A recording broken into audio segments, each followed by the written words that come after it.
दलितपापतमोवितानं सम्यक् प्रणम्य जिनपादयुगं युगादावालम्बनं भवजले पततां जनानां। बोले देवादिदेव 1008 श्री आदिनाथ भगवान के। पूज्य आचार्य प्रवर श्री मानतुंग स्वामी महाराज की।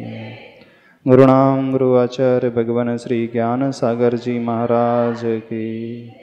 संत श्रोमणी आचार्य भगवान गुरुदेव श्री विद्यासागर जी महाराज की।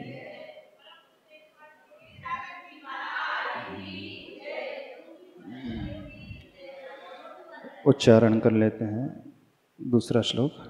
यह संस्तुतः सकलवाङ्मय तत्त्वबोधा दोद्भूत बुद्धिपटुभिः सुरलोकनाथैः स्तोत्रैर्जगत्त्रितयचित्तहरैरुदारैः स्तोष्ये किलाहमपि तं प्रथमं जिनेन्द्रं बुद्ध्या विनापि विबुधार्चितपादपीठ स्तोतुं समगतमतिर्विगतत्रपोऽहं बालं विहाय जलसंस्थितमिन्दुबिम्ब मन्यः क इच्छति जनः सहसा ग्रहीतुम्। श्लोक नंबर 3। इसकी व्याख्या चल रही है। इस श्लोक के शब्दार्थ को सर्वप्रथम देख लेते हैं, उसके पश्चात जो भावार्थ श्लोक में छिपा हुआ है उसकी यात्रा आगे।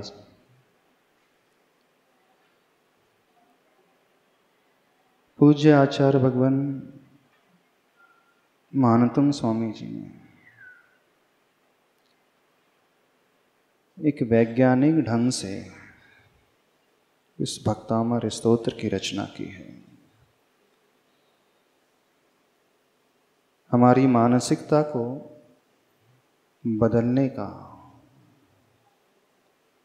एक बहुत बड़ा पुरुषार्थ किया है।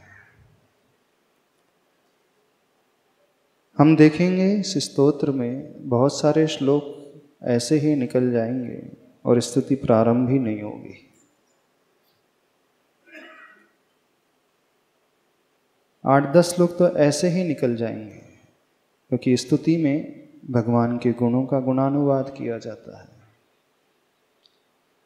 और आचार्य भगवान 8-10 श्लोक तक एक भी गुणों का कथन बिल्कुल नहीं करेंगे। उनका जो पुरुषार्थ है वो कुछ अलग तरीके का पुरुषार्थ है। एक ऐसा पुरुषार्थ यदि कोई तर्कशील व्यक्ति, पढ़ा लिखा व्यक्ति, एक साइकोलॉजिस्ट इस भक्तामर स्तोत्र को दिखेगा, बहुत अच्छे से कह देगा कि जिन्होंने भी ये रचा है बहुत सोच विचार करके रचा है। प्रारंभ में 8-10 श्लोक तक आचार्य भगवान एक भूमिका तैयार कर रहे हैं। कौन सी भूमिका? हमारी मानसिकता को बदलने की भूमिका। क्योंकि वे जानते हैं जब तक इस भक्त की मानसिकता सही नहीं होगी, सोचने का ढंग सही नहीं होगा, इस स्तुति के फल को वह प्राप्त नहीं कर पाएगा। बहुत सारे स्तोत्र रचे गए हैं। उन स्तोत्रों में यह स्तोत्र एक अलग ही ढंग का स्तोत्र है। पूरे मनोवैज्ञानिकता को दर्शाने वाला स्तोत्र है। यदि हम उस एंगल से इसे देखने की कोशिश करेंगे तो बहुत आसानी से समझ सकते हैं। कोशिश करते हैं इसी दृष्टिकोण से इस भक्तामर स्तोत्र को हम सभी समझें, जो हमारी सोच, हमारी विचारधारा को एक अलग ही ऊंचाइयों तक लेकर के जाए। तो इस तीसरे श्लोक के शब्दार्थ को देखते हैं। बुद्ध्या विना अपि स्तोतुम समुद्यत मति। क्या कहा गया है? आचार्य भगवान अपने लिए कह रहे हैं, हे प्रभु, मैं बुद्धि से रहित हूं, मैं ज्ञान से रहित हूं, मेरे भीतर थोड़ा भी ज्ञान नहीं, थोड़ी भी बुद्धि नहीं है, फिर भी स्तुति करने के लिए स्तोतुम समुद्यत मति, मैं अपनी मति को तैयार कर रहा हूं, उद्यत कर रहा हूं, उद्यमशील बना रहा हूं। कैसे उद्यमशील बना रहा हूं? समीचीन रूप से। और मैं कैसा हूं, इस बात को वो आगे खोलेंगे, लेकिन शुरुआत उन्होंने कैसी की है? मेरे भीतर ज्ञान नहीं है, बुद्धि बिल्कुल नहीं है, इतना होते हुए भी मैं एक पुरुषार्थ करने की कोशिश कर रहा हूं आपकी स्तुति की। और आप कैसे हैं? प्रभु के विशेषण विबुध अर्चित पाद पीठ।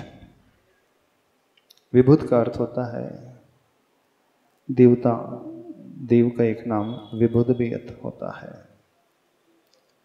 वैसे विबुध शब्द का शाब्दिक अर्थ होता है विशिष्ट रूप से जो बुद्ध यानी ज्ञानी होता है वो विबुध कहलाता है। विशिष्ट ज्ञानी, विवेकशील, समझदार, ऐसा जीव विबुध कहलाता है। और संस्कृत कोश में देवों का एक नाम विबुध है।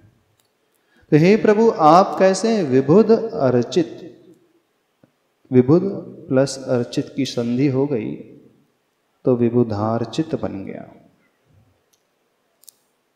वे देवता अर्चना कर रहे हैं किसकी? पादपीठ। सुनना, अब एक बड़ी विशेष बात यहां पे आ रही है। अब यहां प्रभु की अर्चना नहीं कर रहे हो, पकड़ने की कोशिश करना आचार्य भगवान क्या कहने जा रहे हैं। विबुधार्चित पादपीठ। पादपीठ वह कहलाती है, पीठ का अर्थ सिंहासन, जहां प्रभु के चरण होते हैं सिंहासन में, ऐसे सिंहासन की वे अर्चना कर रहे हैं। प्रभु की नहीं, जिस सिंहासन पर प्रभु विराजमान होते हैं उस सिंहासन को पूज रहे हैं वो। अब कोई प्रश्न उठा सकता है, आसन भी कोई पूजने की चीज होती? क्यों? जहां प्रभु बैठे हैं, प्रभु को ना पूज करके किसे पूज रहे हैं? पादपीठ। अरे वो तो जड़ वस्तु है, वो चेतन नहीं है। पादपीठ जो है जड़ है। पूजा तो किसे जाता है? गुणी को पूजा जाता है, गुणवान को पूजा जाता है, जिसके भीतर चेतना होती है, ज्ञान होता है, गुण होते हैं, उसे पूजा जाता है। लेकिन यहां किसकी पूजा की जा रही है और कौन पूज रहा? पूजा की जा रही है पादपीठ। और कौन पूजने वाले हैं? विबुध देवता लोग, विशिष्ट ज्ञानी लोग। तो सिंहासन की पूजा की जानी चाहिए कि नहीं की जानी चाहिए? आप लोग बताइए हमें।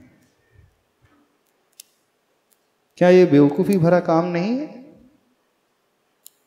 अब हम दिमाग का उपयोग करते हैं, बुद्धि का उपयोग करते हैं। जहां वो बैठ रहे हैं हम उस स्थान को पूज रहे हैं, उस सिंहासन को पूज रहे हैं। क्या उसकी पूजा होनी चाहिए कि नहीं होना चाहिए? बुद्धि क्या कहती है? माइक से बोलना थोड़ा। देखो विषय सब तक खुल जाएगा, जब तक नहीं खुलेगा पकड़ में नहीं आएगा। कई बार आपने भक्तामर स्तोत्र पढ़ा होगा, कभी ध्यान गया आपका? कितने का ध्यान गया कि पादपीठ की, सिंहासन की पूजा हो रही है? पंडित जी आपका ध्यान गया कभी? आवाज नहीं आ रही है, माइक से कॉर्डलेस से बोलो।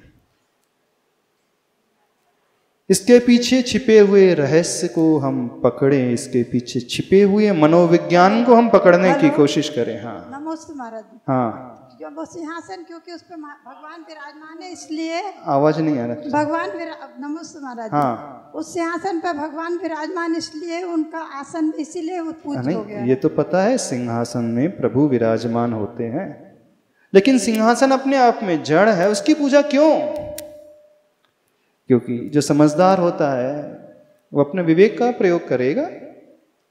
बोले हमें पूजा गुणी की करना चाहिए, वंदे तद्गुण लब्ध है, हम गुणों को प्राप्त करने के लिए पूजन कर रहे हैं, और जिसके पास गुण होंगे हम उसे पूजेंगे।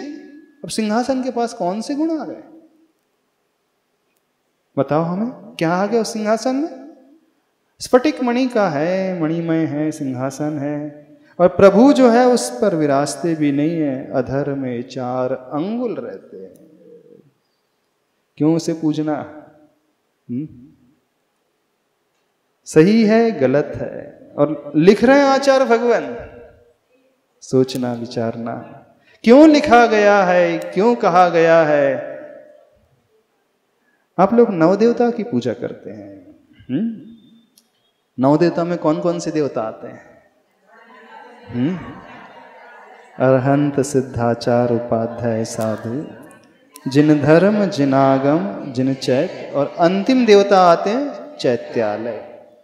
चैत्यालय का अर्थ क्या होता है?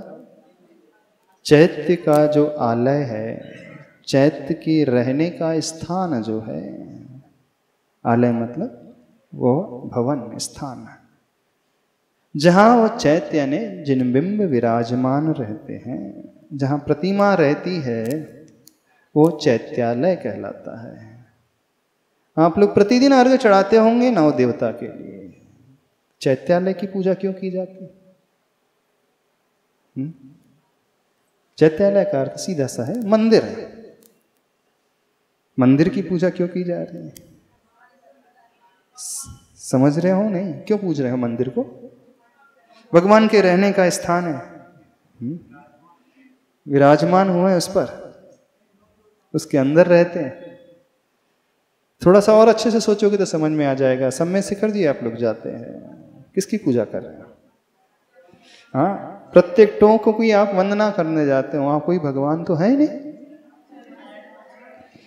चरण चिन्ह पत्थर के बने हैं, और भगवान को मोक्ष गए अरबों खरबों वर्ष बीत चुके हैं, कुछ भी तो नहीं है वहां पे। उस माटी को आप अपने माथे पर लगाते हैं, अपने ढोक दे करके आ जाते हैं। अनंतानंत सिद्ध परमेष्टि वहां से गए हैं, तो उस माटी को छूने से क्या हो रहा है?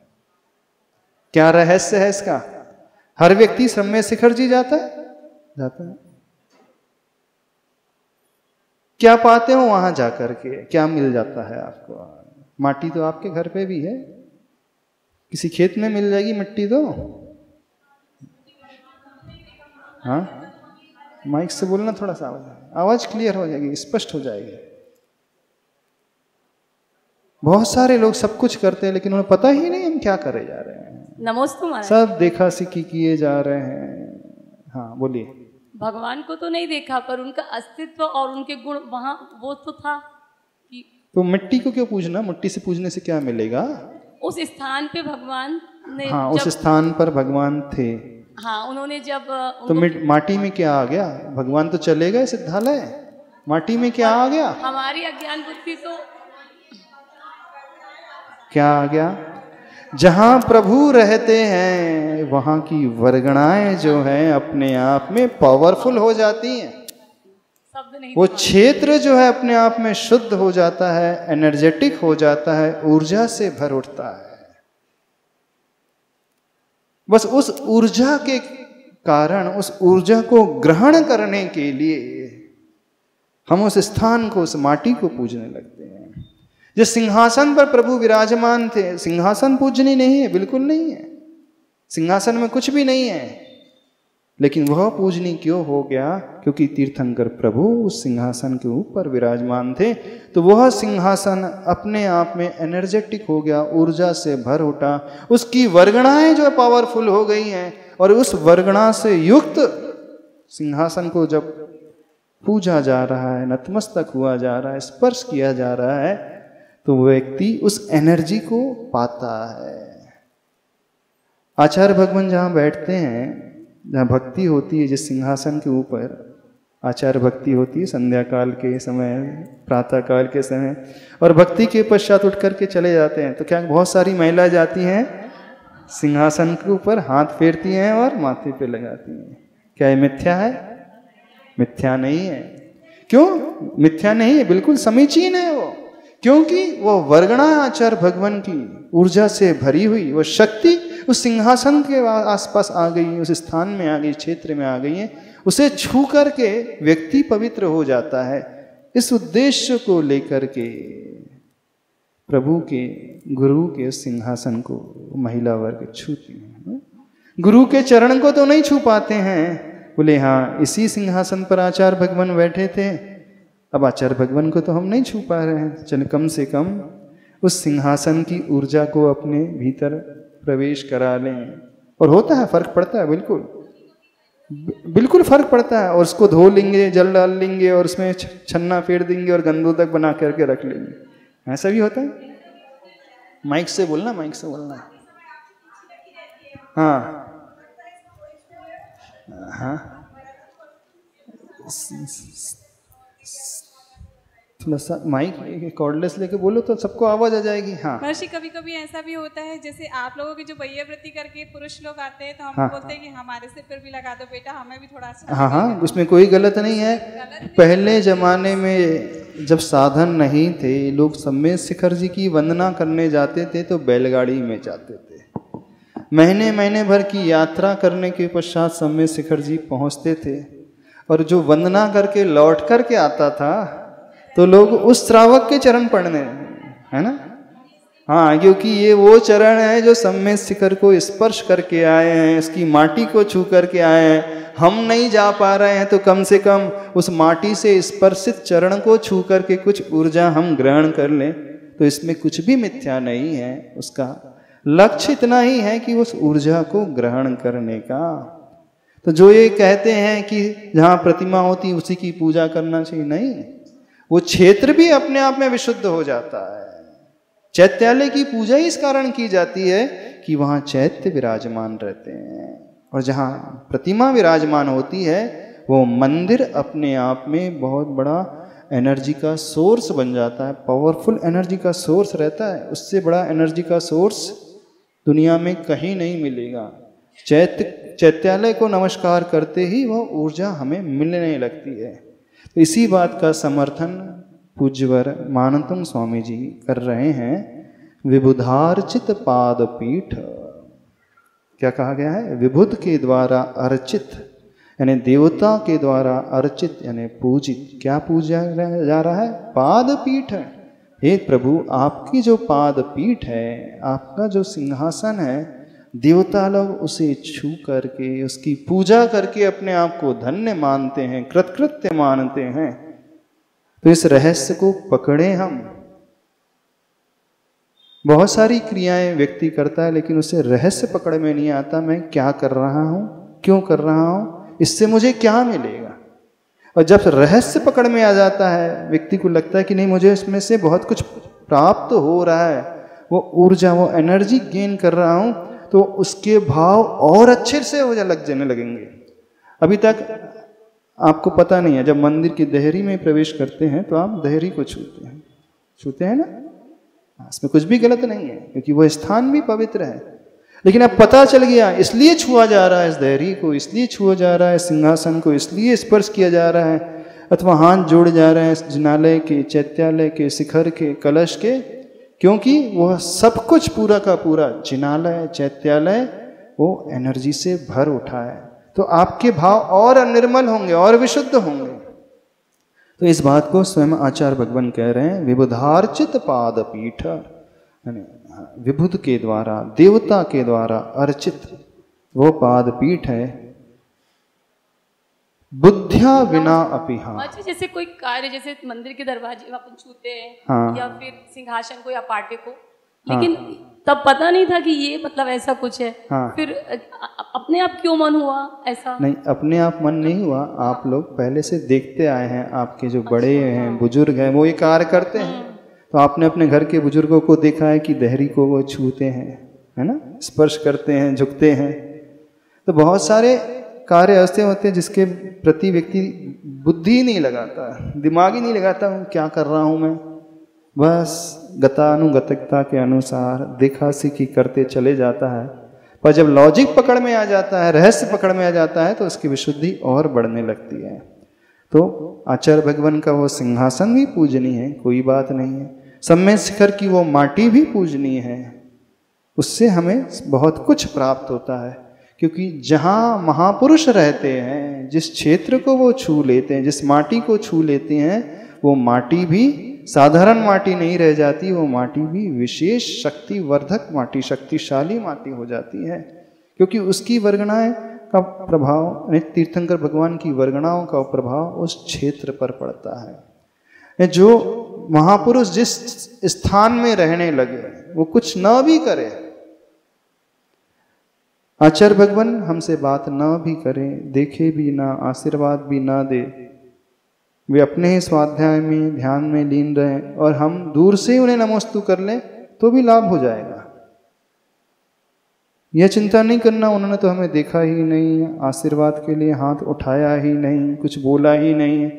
हाँ, आप लोगों की आदत है नमोस्तु नमोस्तु चिल्लाते रहते हो, जब तक गुरुजी देख नहीं ले। हाँ, देख ले तो उसमें और विशेषता आ जाती है, लेकिन यदि वे न भी देख रहे हैं तो भी कार्य पूरा हो जाता है, लाभ मिल जाता है। क्यों मिल जाता है? क्योंकि जहाँ महापुरुष रहते हैं, उनकी ऑरा का प्रभाव, आभा मंडल का प्रभाव अपने आप में बहुत अच्छा होता है। जैसे मोबाइल के टावर लगे होते हैं ना, सिग्नल के टावर होते हैं, जहाँ टावर होता है उस रेंज में सिग्नल अच्छे आते हैं। उसकी एक रेंज होती है पर्टिकुलर, 2 किलोमीटर, 4 किलोमीटर, कितने भी। तो जो उस रेंज में आ जाता है व्यक्ति, अपने आप ही उसकी कनेक्शन इजीली जुड़ जाता है। तो ऐसे ही महापुरुषों की यदि हम रेंज में आ जाएंगे तो उनकी वर्गणाओं का प्रभाव हमारे ऊपर अपने आप पड़ने लगता है। उनकी विशुद्धि का प्रभाव हमारे लिए बहुत निर्मल बनाने वाला होता है। उनकी तपस्या का प्रभाव भी हमारे ऊपर पड़ने लगता है, उनकी साधना का प्रभाव भी हमारे ऊपर पड़ने लगता है। यानी क्रूर से क्रूर व्यक्ति भी जाए तो महापुरुषों के निकट जाते ही उसके परिणाम शांत होने लगते हैं। क्यों तीर्थंकर भगवान जहाँ रहते हैं अथवा समोसरण में, सिंह और गाय पास पास बैठ जाते हैं। सिंह और गाय एक ही पात्र में पानी पीते हैं, जबकि सिंह हिंसक है, हिंसक पशु है। गाय को देखते ही उसकी हिंसा जागृत हो जाएगी। लेकिन तीर्थंकर भगवान अथवा रिद्धिधारी मुनियों के निकट जाते ही वो जन्मजात वैर भी शांत हो जाता है। जन्मजात जो हिंसा का भाव हिंसक पशु के भीतर होता है, वह भी शांत हो जाता है। क्यों शांत हो जाता है? क्योंकि उनके ऑरा का प्रभाव होता है, ऊर्जा का प्रभाव, आभा मंडल का प्रभाव है कि वह क्रूर से क्रूर हिंसक जीव पशु भी अपनी हिंसा को भूल जाता है। ये प्रभाव उन महापुरुषों का पड़ता है। उनके रेंज में आते ही, अभी हमने उन्हें छुआ भी नहीं है, सिंह भगवान को छूते नहीं है, अथवा रिद्धिधारी महाराज के चरणों को स्पर्श नहीं कर रहे हैं, लेकिन उनके निकट उस रेंज में आए तो उनके परिणाम अपने आप ही निर्मल हो जाते हैं। ये अतिशय होता है। इस कारण कहा जाता है ना, कि व्यक्ति को हमेशा अच्छी संगति करनी चाहिए, अच्छे लोगों के साथ उठना बैठना चाहिए। किसमें कहा है? प्रवचन सार ग्रंथ में आचार्य कुंद देव ने कहा है, मुनि राजों के लिए कहा है। यदि जो मुनि अपनी साधना बढ़ाना चाहते हैं, तपस्या बढ़ाना चाहते हैं, ध्यान लगाना चाहते हैं और शक्ति नहीं है उनके पास ध्यान लगाने की, शुद्धोपयोग में प्रवेश करने की सामर्थ्य नहीं है, कुछ आता नहीं है, कुछ ज्ञान नहीं है, कुछ समझ में नहीं आता है, तो उन शुद्धोपयोगी मुनिराज के निकट जाकर के बैठो, उनके साथ रहो, उनकी चर्या को सिर्फ देखो, जो कर रहे हैं उसे निहारो, तो उनकी चर्या का प्रभाव शुभोपयोगी श्रवण पर अपने आप पड़ने लगेगा। उन्हें देख करके वह शुभोपयोगी मुनिराज भी वैसी साधना करना सीख जाते हैं, ध्यान लगाना सीख जाते हैं। आप लोगों के लिए नहीं कह रहे हैं। क्यों कहा गया है? क्योंकि इसके पीछे बड़ा रहस्य है, मनोविज्ञान है, क्योंकि उनकी ऊर्जा का प्रभाव, उनके ऑरा का प्रभाव सब पर पड़ता है।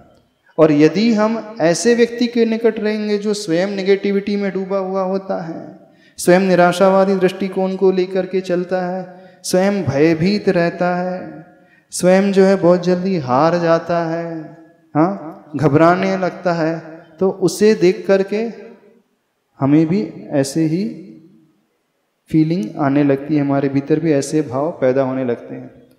तो यदि हम अच्छा बनना चाहते हैं, ऊंचा उठना चाहते हैं, तो नियम है अपने से बड़ों का आलम्बन लें, उनके सानिध्य का आलम्बन लें, और अपने से जो छोटे हैं, निकृष्ट हैं, अथवा आचरण में हीन है, अथवा गलत दृष्टिकोण रखते हैं, उनके साथ रहेंगे तो हमारे भाव भी बिल्कुल वैसे ही होने लगते हैं। ये एक साइकोलॉजी है, एक नियम है। तो इसलिए यहाँ पर कहा गया है इसी साइकोलॉजी के हिसाब से कि वे जो देवता हैं प्रभु की पाद पीठ को पूज रहे हैं, यानी वो प्रभु के जाने के पश्चात भी वह स्थान, वह क्षेत्र जो है ऊर्जान्वित बना रहता है। भले ही तीर्थंकर भगवान करोड़ों वर्ष पूर्व मोक्ष चले गए, लेकिन आज भी वह वर्गणा, वह क्षेत्र उस वर्गणा के माध्यम से पवित्र बना हुआ है। इस कारण सम्मेद शिखर जी की माटी जो है पूजनीय होती है। ठीक है, आगे चलें। क्या कहा गया है प्रथम चरण में? नमोस्तु महाराज जी। विबुधार्चित पाद पीठ। हाँ बोलिए। मंदिर के शिखर को भी पूज्य कहा है। हाँ, मंदिर के शिखर, चैत्यालय को पूज्य कहा है, और चैत्यालय में कलश भी आएगा, शिखर भी आएगा, बेदी भी आएगी, तहरी भी आएगी, सब कुछ आएगा। क्योंकि प्राचीन लोगों ने ये भी कहा कि अगर कहीं मंदिर के दर्शन नहीं भी कर पा, हाँ मंदिर के दर्शन नहीं भी मिल रहे हैं तो शिखर के, जब बड़े बाबा के पास जाते हैं ना, देखो आचार्य भगवान जब कुंडलपुर जाते हैं तो बहुत दूर से ही बड़े बाबा का मंदिर नजर आने लगता है, शिखर नजर आने लगता है। हटा की ओर से प्रवेश करो तो 10 किलोमीटर दूर से ही वह शिखर दिखने लगता है। तो आचार्य भगवान उतनी दूर से ही पिछी उठा करके नमोस्तु कर रहे हैं।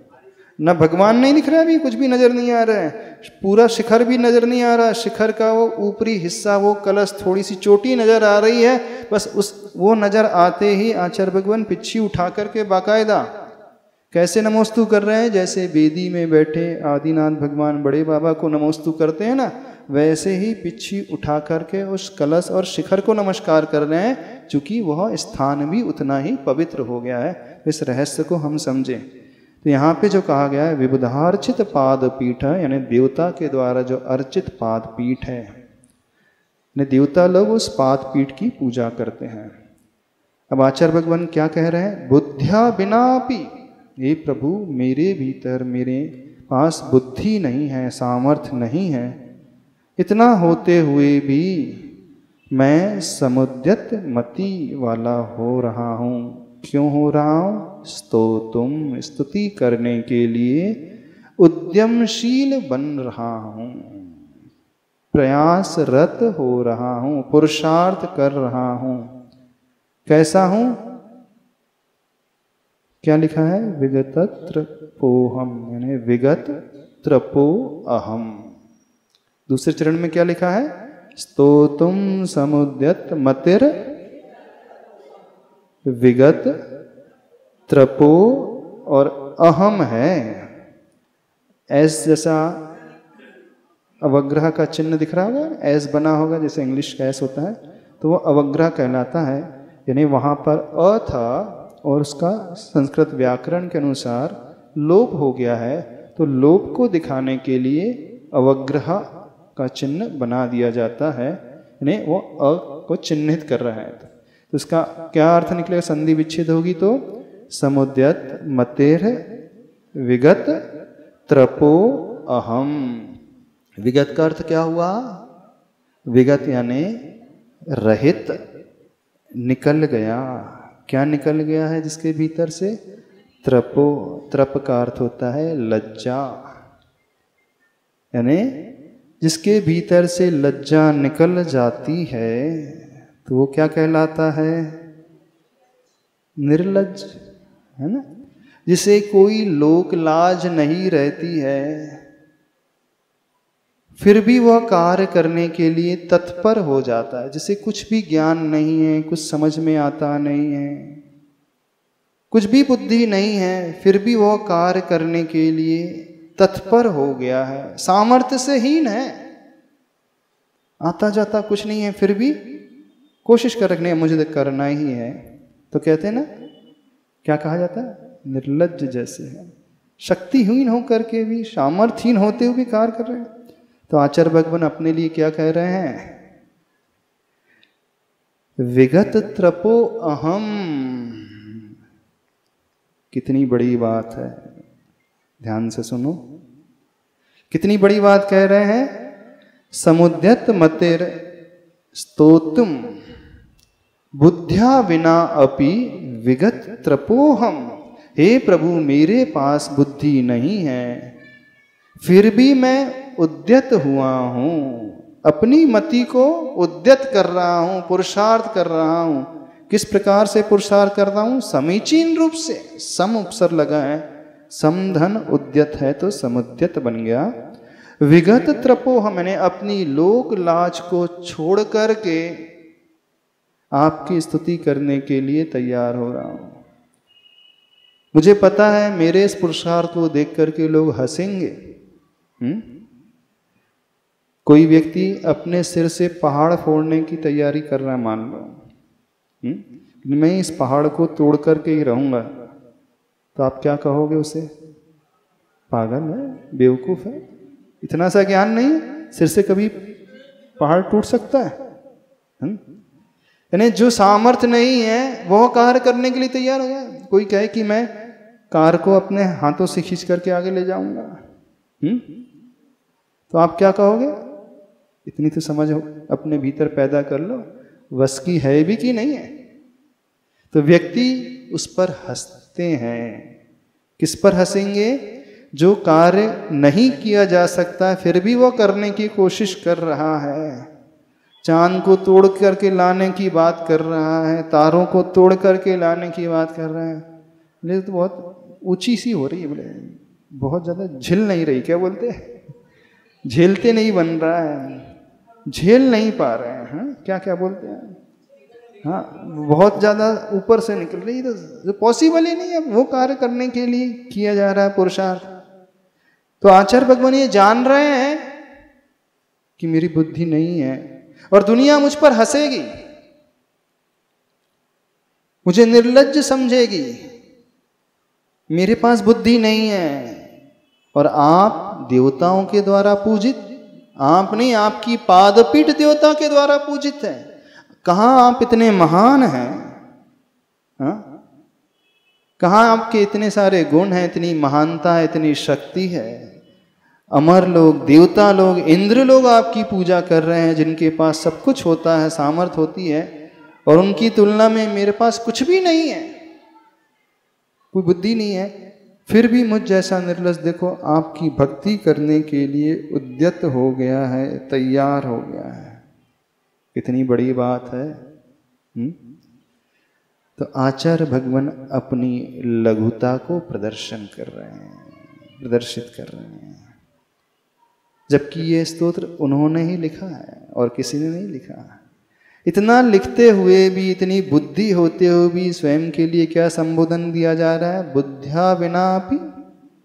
ज्ञानी हो करके स्वयं के लिए वो अज्ञानी मान रहे हैं, और आपके पास होता कुछ नहीं, और अपना ढिंडोरा पीटने से आप चुकते नहीं।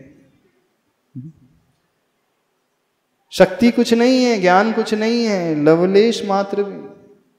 और मानते हैं अपने आप को ज्ञानी, बड़े विद्वान।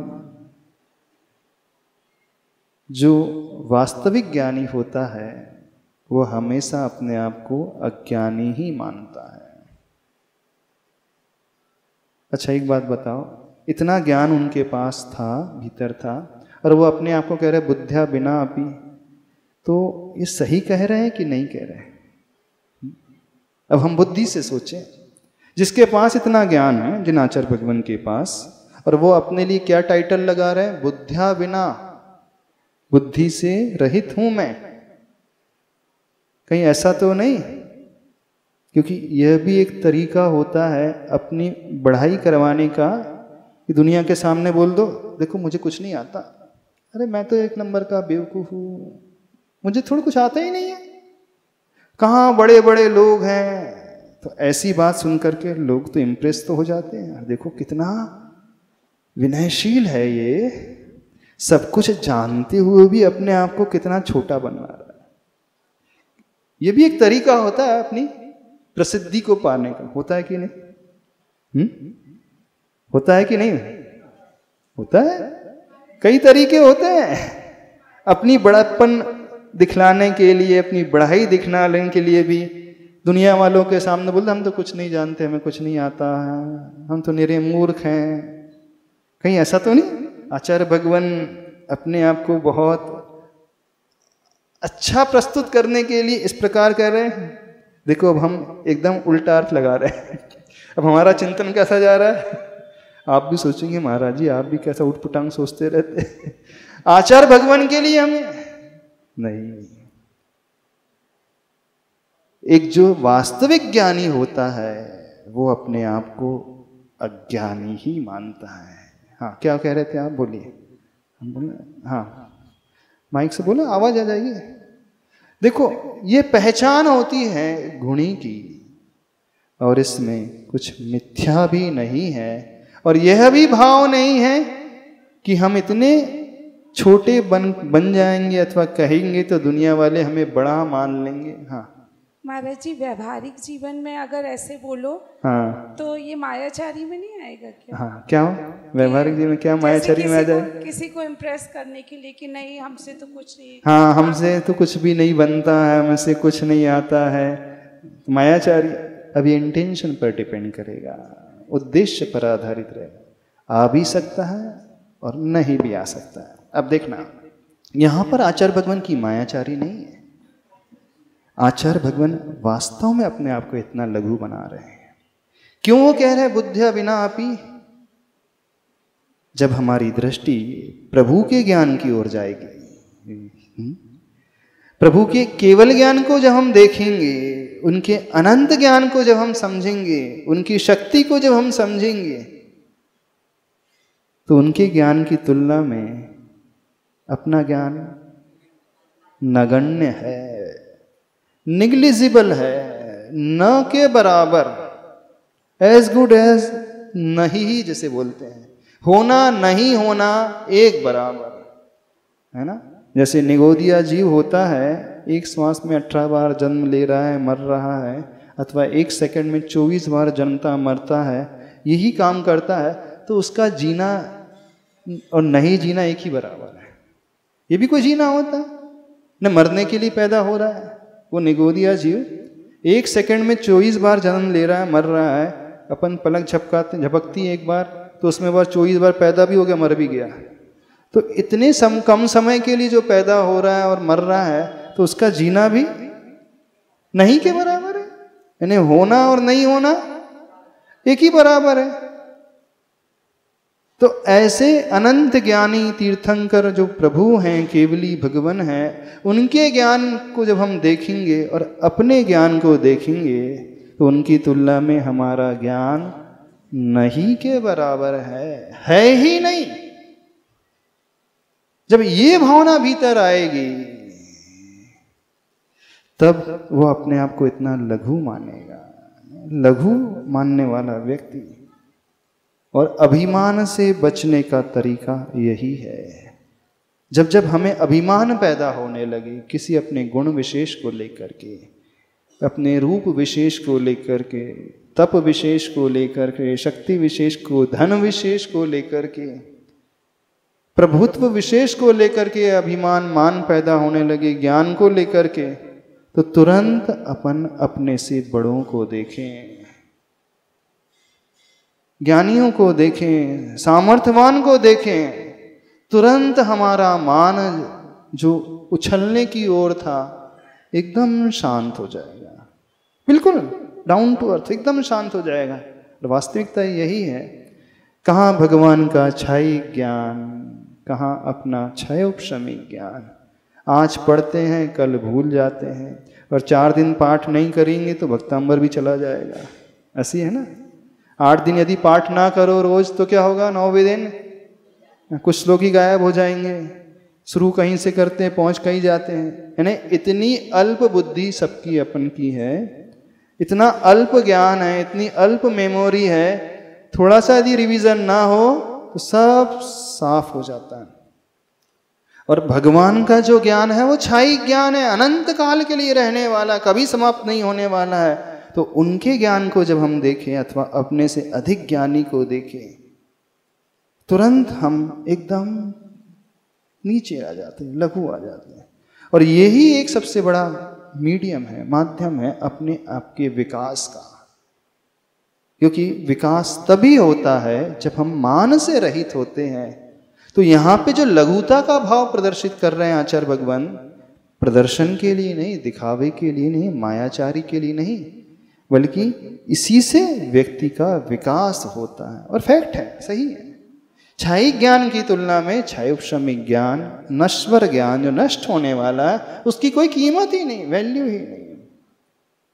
ऐसी भावना जब भीतर से पैदा होगी तब स्तुति प्रारंभ होती है, तब भक्ति प्रारंभ होती है। यानी भक्ति में क्या होता है, सामने वाले को बहुत ऊंचाया दिखें, ले जाएं और अपने आप को एकदम शून्य की भांति मनाना, एकदम जितना हम नीचे अपने आप को ला सकते हैं, होना नहीं होना बिल्कुल बराबर। तब समझना अब हमारे हृदय के द्वार खुल रहे हैं गुणों को प्राप्त करने के लिए, गुणों को रिसीव करने के लिए तब हम तैयार होते हैं। और यदि हम थोड़ा सा भी, रंच मात्र भी यह सोच रहे हैं कि नहीं थोड़ा तो मैं जानता हूं, तो समझना आपने अपने दरवाजों को बंद कर दिया। अब हमारे भीतर गुण नहीं आएंगे, अब हमारा विकास रुक जाएगा नियम से। क्योंकि कर्म सिद्धांत यह कहता है, थोड़ा सा भी किसी गुण को लेकर के यदि अभिमान हो जाए तो नियम से आवरण कर्म का बंद होना, यदि ज्ञान की बात करें तो ज्ञानावरणी कर्म का बंद होना प्रारंभ हो जाएगा। क्योंकि हमने आसाधना कर दी है ना, तत्प्रदोष निन्नवमाश्रयांतरया साधना उपघात। यानी आसाधना एक शब्द आता है, आसाधना मतलब अभिनय जैसा कर दिया हमने। जहां हमारे मन में आसाधना का भाव आया, नियम से ज्ञानावरणी कर्म का, दर्शनावरणी कर्म का आश्रय होगा, उसे कोई नहीं रोक सकता। यानी ज्ञानावरणी कर्म का आश्रय हुआ तो अब और ज्ञान कम होता चला जाएगा। ज्ञान का हम विकास करना चाहते हैं, गुणों का विकास करना चाहते हैं, तो तत्संबंधी आवरण कर्म से हमें अपने आप को बचाना होगा। और बचाने का सबसे सुंदर रास्ता है अपने आप को लघु मानो। तो कल हम एक बात कह रहे थे, प्राय व्यक्ति प्रभु के आगे अपने आप को तो लघु मान लेता है, लेकिन वहां से निकलते ही आसपास को जब देखता है, एक दूसरे को देखता है, तो वहां अपने आप को गुरु मानने लगता है। नहीं, गुरु यानी बड़ा सा मानने लगता है ना। नहीं, उससे तो समथिंग कुछ तो मैं बेटर हूं बस। तो इसका मतलब समझना, अभी हमने सही मायने में लघु नहीं माना है। अरे भगवान के आगे तो हर कोई लघु होता है, मुख से तो हर कोई कह ही देता है। बात तो ये है तब है जब व्यवहारिक जीवन में जिनके साथ आप रह रहे हैं, मिल रहे हैं, हम उनके साथ रह करके अभिमान का भाव तो नहीं ला रहे। और अभिमान का भाव आया नियम से, आवरणी कर्म का बंद होगा, उसे कोई ताकत नहीं रोक सकती। तो समझ में आ रहा है। और दूसरी बात, दूसरा कौन सा विशेषण आचार्य भगवान अपने लिए प्रयोग कर रहे हैं, निर्लज्ज। सुनना भी अच्छा नहीं लगता ना, हाँ, गाली जैसी लगती है ना, लगती है। कितनी बड़ी बात है अपने लिए निर्लज्ज कहना। बहुत बड़ा कलेजा चाहिए स्वयं को निर्लज्ज स्वीकारने के लिए, और वो भी खुलेआम सबके सामने। और इतने बड़े महान आचार्य अपने लिए कह रहे हैं मैं निर्लज्ज हूं। निर्लज्ज की भांति मेरी चेष्टा, मेरा पुरुषार्थ निर्लज्ज की भांति हंसने योग्य है, लोग तो हंसी उड़ाएंगे। है हमारे भीतर इतना सामर्थ्य अपने आप को निर्लज्ज कहना, अज्ञानी कहना? हाँ, अज्ञानी तो कह देंगे सब लोग, अज्ञानी तो बहुत आसानी से कह देंगे, लेकिन निर्लज्ज कह सकते हैं? कितने लोग कह सकते हैं अपने आप को मेरी चेष्टा निर्लज्जों की भांति है? पर हाथ खड़े करना, कितने लोग कह देंगे अपने आप को निर्लज्ज? हम तो निर्लज्ज की भांति है, हमें कुछ भी नहीं आता, ABCD भी नहीं आती है। अज्ञानी, अज्ञानी शब्द का प्रयोग हो जाएगा, क्योंकि अज्ञानी थोड़ा परिष्कृत शब्द है, अच्छा सा लगता है ना, पंडित उसमें झलक जाता है। निर्लज्ज, अरे ये तो गंवारी शब्द हो गया, अच्छा नहीं लगता। समझने की चेष्टा करें। एक तो इतने महान आचार्य और अपने लिए क्या टाइटल दे रहे हैं, निर्लज्ज।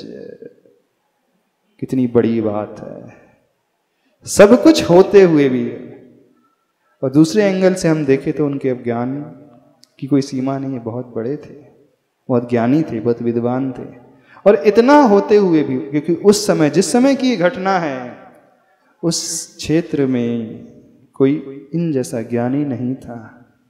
ठीक है, भगवान को अभी दूर रख दो, एक साइड रख दो, भगवान से तुलना नहीं कर रहे, लेकिन सामान्य दृष्टि से देखा जाए तो उस समय कोई ऐसा नहीं था, और फिर भी वो निर्लज्ज अपने आप के लिए कह रहे हैं। ये पराकाष्ठा कहलाती है,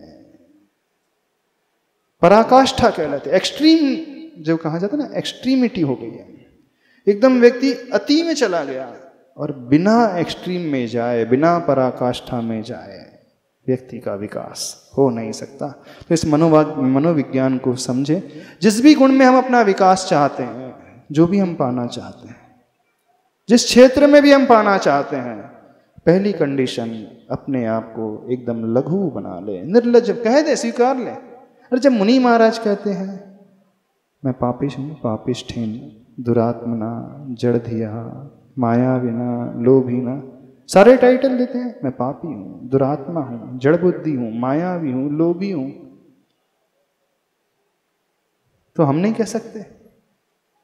महाराज जी मन तो कह सकते हैं, लेकिन सबके सामने कहने में तो थोड़ा सा संकोच पैदा होने लगता है। खत्म, कुछ नहीं होगा। समझ में आ रहा है? नहीं समझ में आ रहा है? कैसे भक्ति होती है? अभी भक्ति शुरू नहीं हो रही है, भक्ति शुरू नहीं किया आचार्य भगवत ने। भक्ति की भूमिका बना रहे हैं कि मैं बहुत छोटा हूं, मत लगूं। अगली दो पंक्तियां, अब उदाहरण। बालम विहाय जल संस्थितम, क्या लिखा है? जल संस्थित मिंदु बिंब मन्यः क इच्छति जनः सहसा ग्रहीतुम। तो उसकी संधि विच्छेद होगी तो क्या होगा? जल संस्थितम, इंदु शब्द निकलेगा। इंदु का अर्थ होता है चंद्रमा। इंदु बिंबम, बिंब के साथ भी उसकी अनुस्वार था, उसकी संधि हो गई तो वह मन्यः बन गया। मूल रूप से क्या है वो? इंदु बिंबम अन्यः है।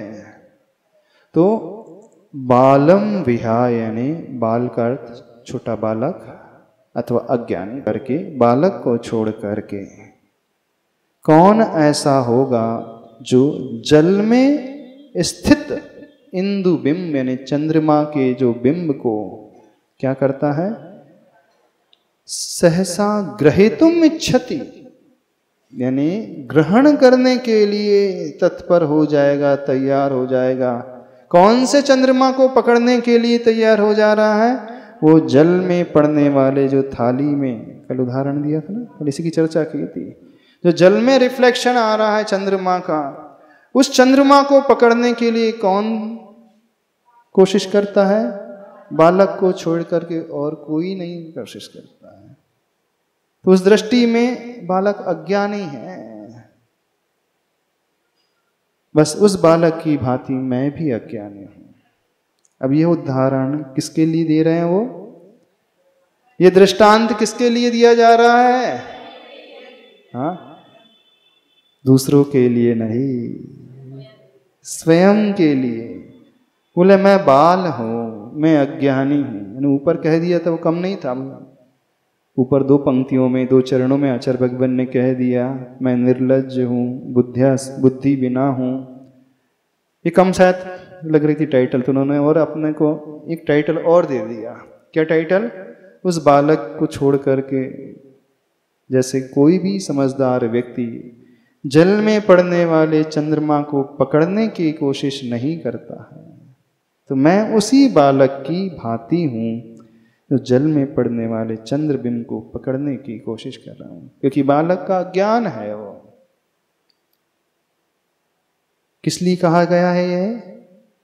अब देखना दार्ष्टान्त क्या है, किस लिए कहा गया है? चूंकि मैं स्तुति जो करने की कोशिश कर रहा हूं, मेरी चेष्टा कैसी है? उस पानी में पड़ने वाले चंद्र बिंब को पकड़ने की चेष्टा है। कितने लोगों में हिम्मत है अपने आप को इतना लघु मानने की?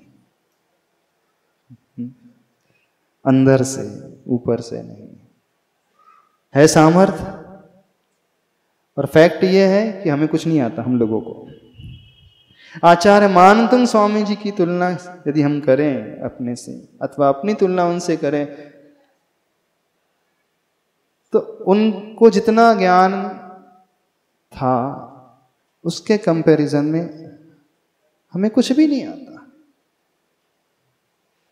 जैसे वो अपनी तुलना केवली भगवान से कर रहे हैं, कहाँ तो केवली भगवान का ज्ञान, छाई केवल ज्ञान, कहाँ क्षयक्षमिक ज्ञान। ठीक वर्तमान में हम सब के लिए मानतुंग स्वामी केवली तुल्य ही है, केवली भगवान की भांति है। तो कहाँ मानतुंग स्वामी महाराज श्री का ज्ञान और कहाँ पंचम काल में अपन जैसे लोगों का तुच्छ ज्ञान। तो आचार्य भगवान स्वयं के लिए निर्लज्ज कहने को तैयार हो गए, अज्ञानी मानने के लिए तैयार हो गए, बालक कहने के लिए तैयार हो गए, बुद्धि से हीन मान रहे हैं।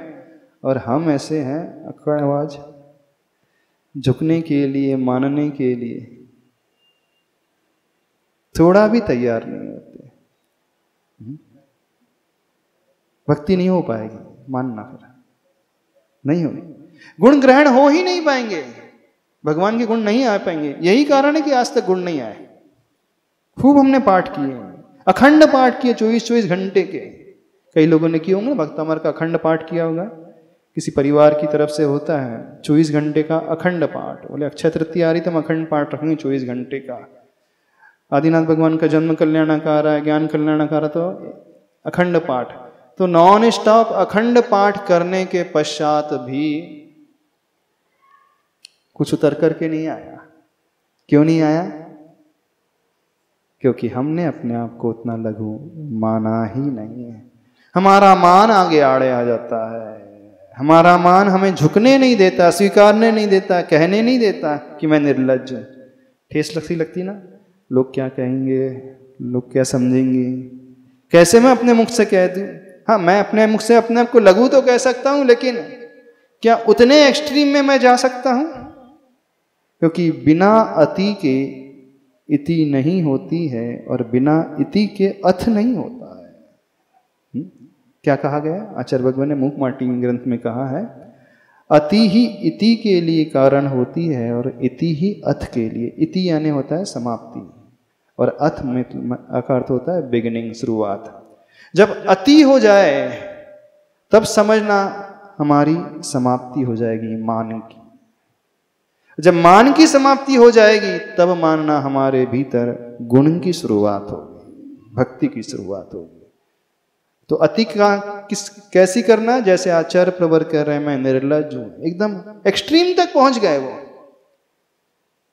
हम अपने आप को छोटा मानते हैं लेकिन अति तक कभी नहीं पहुंचे आज तक। छोटा कह देंगे, अज्ञानी कह देंगे, लेकिन जो एक्सट्रीम की बात है, अति की बात है, वहां तक मन तैयार नहीं होता, मन गवाही नहीं देता।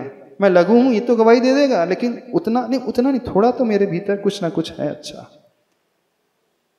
जब तक अति नहीं होगी, मान की इति नहीं हो सकती है, ना इति समाप्ति नहीं हो सकती है। और जब तक मान की समाप्ति नहीं होगी तब तक भक्ति की अथ यानी भक्ति की शुरुआत, गुणों की प्राप्ति की शुरुआत नहीं हो सकती है। तो कुछ शुरुआत यदि हम करना चाहते हैं तो इस श्लोक नंबर 3 को बहुत अच्छे से इसके मनोवैज्ञानिक रहस्य को समझें, और उस मनोवैज्ञानिक रहस्य को उद्घाटित किया है पूज्य प्रवर आचार्य भगवान मानतुंग स्वामी जी ने। और किसी दूसरे के लिए नहीं कह रहे हैं, वो स्वयं के लिए। संसार में व्यक्ति दूसरों को तो कह देगा कुछ नहीं आता, थोड़ा भी नहीं है, थोड़ा भी ज्ञान नहीं है, थोड़ी सी लोक लाज नहीं है, लेकिन स्वयं को कहने के लिए अथवा अंतरंग से स्वयं के लिए स्वीकार करने के लिए अभी दिमाग हृदय गवाही नहीं देता है ना। है किसी का हृदय ऐसा जो एकदम अति तक पहुंच गया हो? कौन सा व्यक्ति है? कोई भी नहीं ना। कितने बार तीसरे श्लोक को पढ़ा होगा आज तक? बहुत बार। इसके अर्थ को कितने बार पढ़ा है? हिंदी भी पढ़ते होंगे ना? नहीं पढ़ते हिंदी? हिंदी जो भक्तामर पद्यानुवाद है, कई कवियों का है। तो अर्थ तो पता होगा ना, शब्दार्थ तो पता होगा कि नहीं? जो श्लोक का शब्दार्थ हमने बताया तो आपको ज्ञान तो होगा इसका कि नहीं था? अरे पुस्तक में सबके पास लिखा ही हुआ है, जो बुक है उसमें नहीं लिखा है? हाँ, अथवा जो पद्यानुवाद होता है हिंदी का, उसमें तो इसका भावार्थ लिखा ही रहता है। कोई भी पद्यानुवाद उसमें तो अर्थ तो सबको पता है लगभग। जो थोड़ा बहुत स्वाध्यायशील होगा वो अर्थ तो पता लगा ही लेता है कि इसका श्लोक का क्या अर्थ है, क्या क्या थोड़ा थोड़ा मोटा मोटा सा भाव है। लेकिन अंतरंग तक कितने लोग पहुंचे? तो समय हो रहा है, छोड़ रहे हैं। क्या बात निकल करके आई? एक तो पाद पीठ पूजनी होती है, दूसरी बात अपने आप को निर्लज्ज बना लो। भक्ति के क्षेत्र में, ज्ञान के क्षेत्र में बिल्कुल अज्ञानी बना लो, बालक मान लो, एकदम तुच्छ स्वीकार कर लो, लघु स्वीकार कर लो, जितना कर सकते हो, लेकिन होना चाहिए वो एक्सट्रीम तक। क्योंकि बिना एक्सट्रीम के, बिना अति के इति नहीं होगी, और बिना इति के शुरुआत अथ नहीं हो सकता। तो आज इतना ही रखते हैं, समय हो गया है। ठीक है? अच्छे से पढ़ रहे हो कि नहीं? इसकी एग्जाम होगी अगले संडे को, फिर से एग्जाम होगी। समझ में आ रहा है ना? नहीं आ रहा है? कठिन तो नहीं लग रहा है? भाव भी पकड़ में आ रहे हैं और अंतरंग से परिवर्तन आ रहा है? क्योंकि हमारा उद्देश्य भक्तामर पढ़ाने का एकमात्र सिर्फ यही था, आप लोग कुछ सीखो अथवा ना सीखो, प्रभु की सही तरीके से भक्ति करना सीख जाओ तो कल्याण हो जाएगा, बिल्कुल हम गारंटी। और कुछ सीखो ना सीखो, लेकिन सही मायने में हृदय से भक्ति कैसे होती है, विचारों को कैसे परिवर्तित किया जाता है, भावों को कैसे परिवर्तित किया जाता है,